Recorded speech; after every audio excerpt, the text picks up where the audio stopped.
Mesdames et messieurs, chers compatriotes, habitants du nord, du Sud Kivu et du Maniema, nous voulons par ce message vous présenter nos condoléances les plus attristées à la suite de l'assassinat de près de 37 de nos compatriotes dans la localité de Luanga, dans le territoire de Lubero, en cette date du 27 novembre. Cet acte odieux que nous condamnons est un énième massacre dans le Grand Nord, après Beni, Butembo, Rutshuru, Masisi. Aucune contrée de cette partie de notre pays n'a été épargnée ces dernières semaines. Nous devons donc nous impliquer dans l'initiative qui vient d'être prise et qui m'a été proposée par les notables du Grand Kivu, des trois provinces, du Sud Kivu, du Nord Kivu et du Maniema, initiative consistant à la tenue d'une conférence pour la paix, le développement et la sécurité dans le Grand Kivu. Parce que la sécurité, le développement et la paix, c'est avant tout notre question au niveau de la base.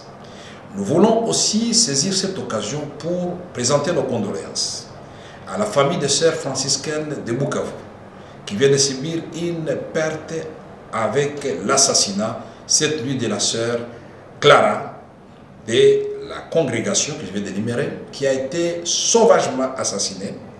Et nous demandons que les assaillants qui ont été appréhendés puissent être sévèrement sanctionnés et dénoncer leurs complices.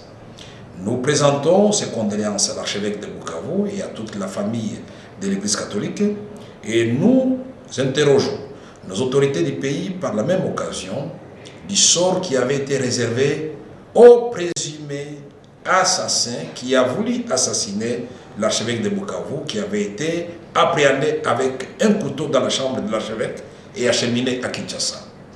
Par la même occasion, nous voulons condamner l'agression dont a été l'objet le joueur Papipona de l'équipe de Mongano, un jeune qui n'a rien fait à personne, mais qui a été sauvagement et grièvement blessé et se trouve aujourd'hui entre la vie et la mort à l'hôpital, et à qui nous souhaitons prompt rétablissement.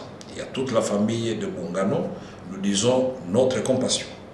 Nous voulons aussi présenter notre compassion à notre frère Alain Zara, technicien de l'aéro Maendeleo, qui a été visité cette nuit, d'été l'intervention de la police, et Dieu seul sait si aujourd'hui toute sa famille allait survivre.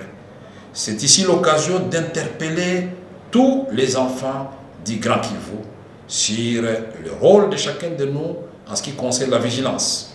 Nous devons dénoncer tous les groupes de bandits, nous devons dénoncer tous les actes suspects pour que nous-mêmes, dans un premier temps, tout en sachant que la sécurité, c'est l'affaire et la prérogative régalienne de l'État, du gouvernement, nous disons nous-mêmes, nous devons d'abord veiller pour que ce genre d'actes et ceux qui les commettent soient découragés.